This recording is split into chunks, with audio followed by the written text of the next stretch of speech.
Hello दोस्तों, क्या आप इस चैनल पर नए हो तो स्टोरी देखने से पहले चैनल को सब्सक्राइब जरूर करना और स्टोरी अच्छी लगी तो लाइक, कमेंट और शेयर जरूर करना।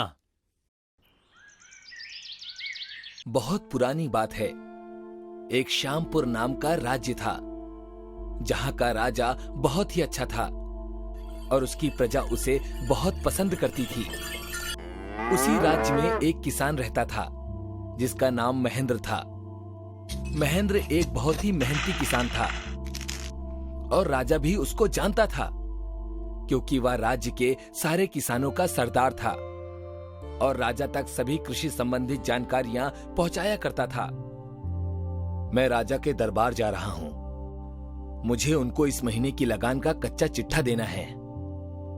अरे पिताजी रुकिए, वो हर शनिवार को बाबा आते हैं ना, वो आपके पीछे आ गए तो मैं क्या करूंगा?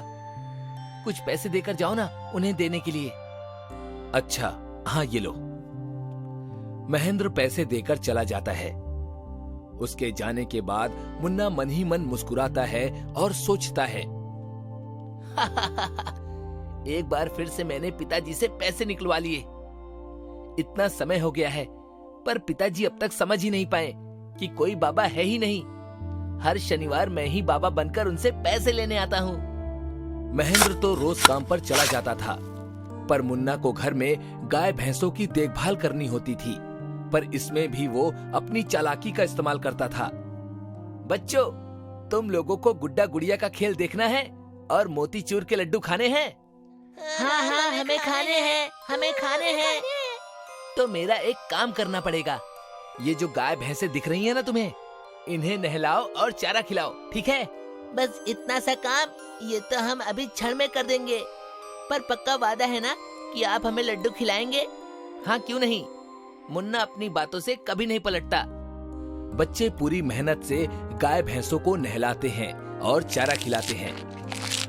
पर उसके बाद जब वो मुन्ना के पास जाकर मोतीचूर के लड्डू मांगते हैं, तभी उसके माँ बाप वहाँ आ जाते हैं और उसको कान से पकड़कर खींचते हुए वहाँ से ले जाते हैं।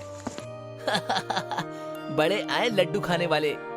मैंने इसीलिए पहले ही इनके माँ बाप को बता दिया था कि ये यहाँ पर मटर गश्ती कर रहे हैं। मुन्ना इस तरह से सबको अपनी चालाकी से बेवकूफ बनाया करता था।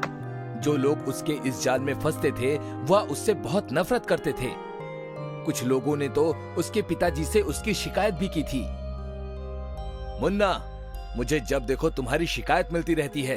तू इतनी चालाकियां क्यों करता रहता है? तुझे बस लोगों को बेवकूफ बनाना ही आता है। अगर इतनी ही चालाकी है तो उसे अच्छे काम मिला, समझा?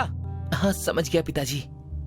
महेंद्र मुन्ना को बहुत सुनाता है, पर मुन्ना के कान पर तो जूं भी नहीं रेंगती। उसका स्वभाव जरा भी नहीं बदलता। वो जैसा था वैसा ही रहता है। पिताजी भी ना, बस उनको मेरी योग्यता की बिल्कुल भी कद्र नहीं है। एक दिन मैं अपनी इसी चालाकी से उनका सर गर्व से ऊंचा करूंगा, तब उन्हें पता चलेगा। मुन्ना अपने पिता महेंद्र का सर गर्व से ऊंचा करने के बारे में सोचता है, लेकिन एक दिन वो कुछ उल्टा ही कर बैठता है। मैं राजा के महल जा रहा हूं। कुछ समय के बाद तू भी वहां पर आ जाना। मुझे तुझसे वहां कुछ काम है। ठीक है पिताजी, मैं आ जाऊंगा। महेंद्र राजा के दरबार पहुंच जाता है। आओ महेंद्र आओ, बताओ इस महीने की क्या खबर लेकर आए हो? महाराज की जय हो।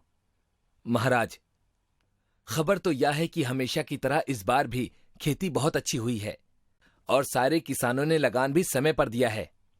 ये आप जैसे प्रतापी राजा का ही भाग्य है जिससे हमारा राज्य इतना सुख और समृद्ध है। ये सिर्फ मेरा भाग्य नहीं, बल्कि तुम जैसे किसानों की मेहनत है।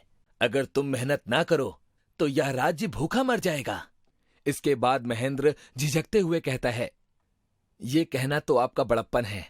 वैसे मुझे आपसे कुछ बात करनी है। हाँ बताओ, क्या बात है? मेरा एक बेटा है जिसका नाम मुन्ना है। मैं चाहता हूं कि अब से मेरी जगह वो आपको सारी जानकारी देने का काम करे। पर महाराज, अगर आप चाहें तो मुझे कोई दिक्कत नहीं है, पर क्या वो तुम्हारे जैसा काम कर पाएगा? जी बिल्कुल कर पाएगा महाराज, वो बहुत समझदार है।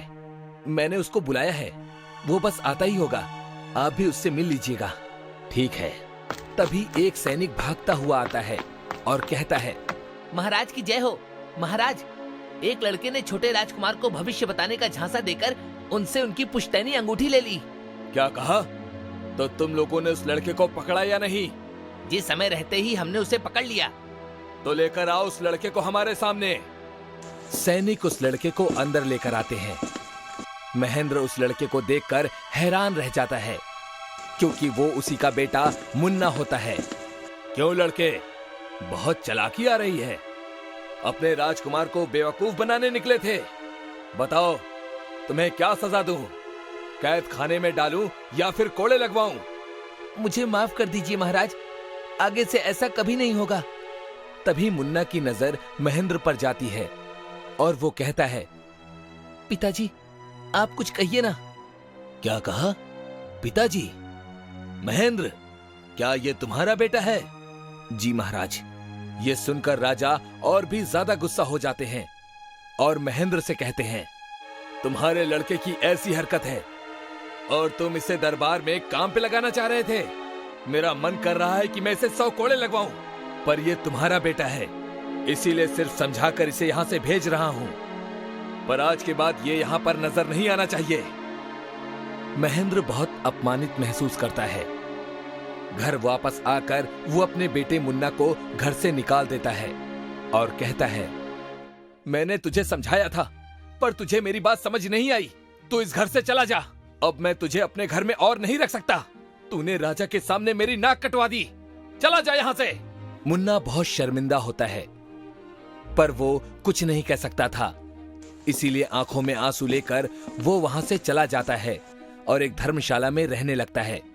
उसके इस काम की वजह से पूरे राज्य में उसकी थू-थू होने लगती है। सब उसको बुरा भला कहते हैं।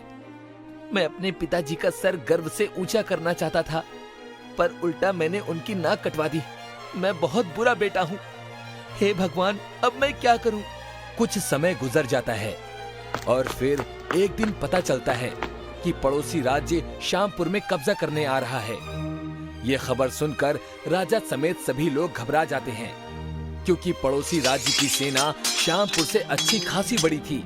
किसी को कुछ समझ में नहीं आ रहा था कि क्या किया जाए। तभी अचानक मुन्ना कहता है, हमारे पास बल हो या ना हो, पर सामने वाले को ऐसा लगना चाहिए कि हमारे पास बहुत बल है। तो हम ऐसा कर सकते हैं कि मुन्ना पूरी बात सबके सामने रखता है और राजा को उसकी युक्ति बहुत अच्छी लगती है। युक्ति के अनुसार राजा के महल और किलों पर हजारों बिजुका सैनिकों के कपड़े पहनाकर खड़े कर दिए जाते हैं, जिससे दुश्मन को दूर से देखने में ऐसा लगे कि श्यामपुर की सेना उनसे कहीं ज्यादा बड़ी है। और बिल्कुल ऐसा ही होता है। जब पड़ोसी राज्य हमला करने आता है तो वो इतनी बड़ी सेना देखकर उल्टे पांव लौट जाते हैं। मुन्ना, तुम्हारी चालाकी ने तो कमाल कर दिया। हम तो बिना लड़े ही जीत गए। वाह, आज तुमने अपने राज्य को बचाकर अपने सारे पापों को धो दिया है। महेंद्र, तुम्हें अपने बेटे पर गर्व होना चाहिए। जी महाराज, आज मुझे अपने बेटे पर बहुत गर्व है। उस दिन के बाद से महेंद्र मुन्ना को वापस अपने घर में रख लेता है और अब मुन्ना अपनी चालाकी का इस्तेमाल सिर्फ अच्छे कामों में किया करता था। हेलो दोस्तों, क्या आप इस चैनल पर नए हो? तो स्टोरी देखने से पहले चैनल को सब्सक्राइब जरूर करना और स्टोरी अच्छी लगी तो लाइक, कमेंट और शेयर जरूर करना।